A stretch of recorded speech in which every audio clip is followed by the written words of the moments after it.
Mesdames et messieurs, bonjour et bienvenue pour cette nouvelle édition de Midi au Caire pour ce samedi, le 16 septembre 2023. On commence notre sélection avec ce compte-rendu. Le ministre de la Défense, de la Production militaire et commandant général des Forces armées, le général d'armée Mohamed Zaki, a assisté à la phase finale des exercices conjoints Bright Star 2023 sur la base militaire de Mohamed Naguib et dans les zones d'entraînement au combat des forces navales et aériennes, ainsi que dans la région militaire nord, avec la participation de 34 pays amis et frères. Et pour plus de détails, voici un compte-rendu.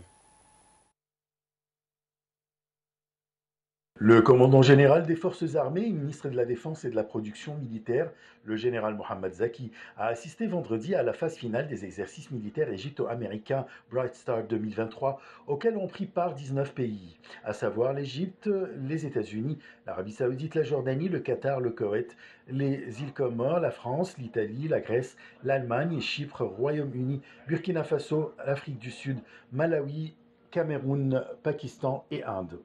Y ont aussi participé la police, la société civile égyptienne et le comité international de la Croix-Rouge, ainsi que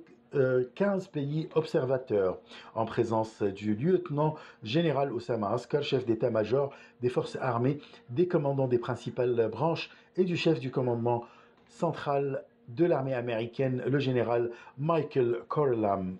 La phase finale comprend la mise en œuvre d'un projet tactique de tir à balles réelles pour les différentes armes et forces participant à Bright Star. Le général Mohamed Zaki a affirmé l'importance de cet exercice militaire dans le développement de l'action conjointe entre les pays participants en vue d'échanger des expériences et des tactiques de combat modernes de manière à renforcer la coopération militaire et à soutenir les efforts de sécurité et de stabilité dans la région.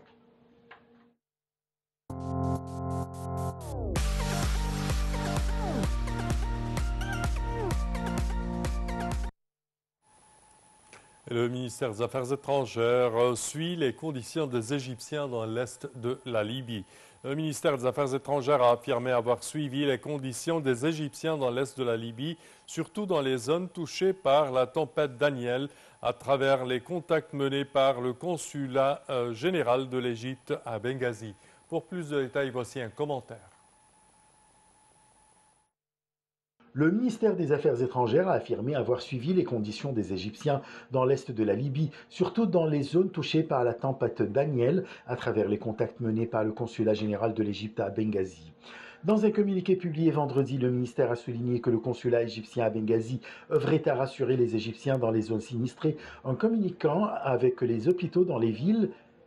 et les zones de Benghazi, d'El Baïda, de Tobrouk, d'Om Arzizam et de Martouba, ainsi qu'avec les abris situés à proximité des 10 zones.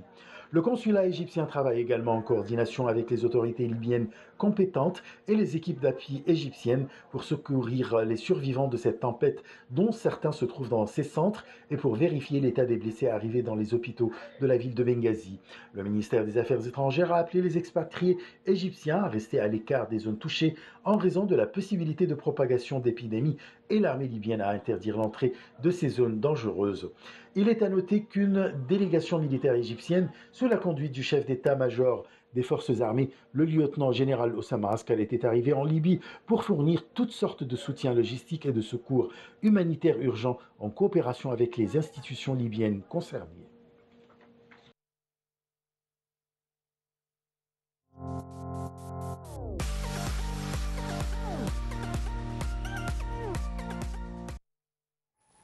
Et concernant le développement durable, l'Égypte est classée 6e au Moyen-Orient. La ministre du Plan et du Développement économique, Hala Saïd, a passé en revue un rapport concernant la situation de l'Égypte dans la réalisation des objectifs du développement durable et les engagements proposés par l'État égyptien pour atteindre ces objectifs.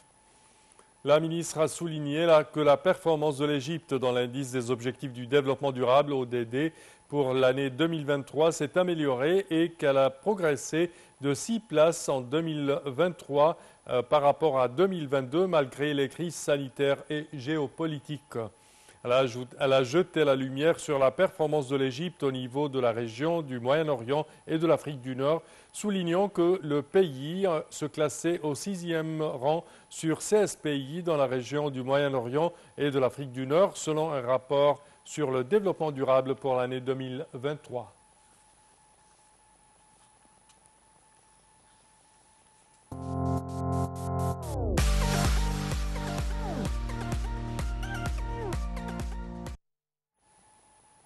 Et le Centre d'information et de soutien à la prise de décision IDSC, relevant du Conseil des ministres, a signé un protocole de coopération avec le Centre émirati de recherche et de conseil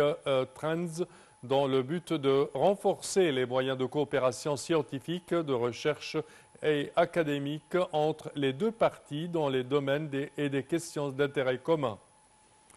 Le chef de l'IDSC, Oussama Gohari, a indiqué que ce protocole était le résultat de la coopération existante entre les deux pays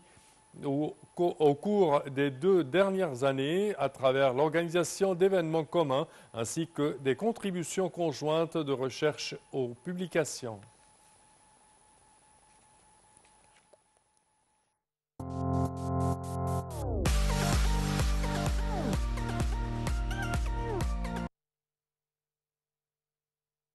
Et les réalisations des champions égyptiens dans les matchs individuels et par équipe se poursuivent. Le ministre de la Jeunesse et des Sports, Achraf Sobhi, a félicité la joueuse égyptienne de boxe Youmna Ayad après sa victoire face à l'Algérienne Fatma Abdelkader en demi-finale de 54 kg au championnat africain de boxe à la capitale sénégalaise Dakar. Youmna s'est qualifiée aux Jeux olympiques de Paris 2024. Elle est la première joueuse égyptienne à se qualifier en boxe et la 38e championne égyptienne à se qualifier aux Jeux olympiques de Paris 2024.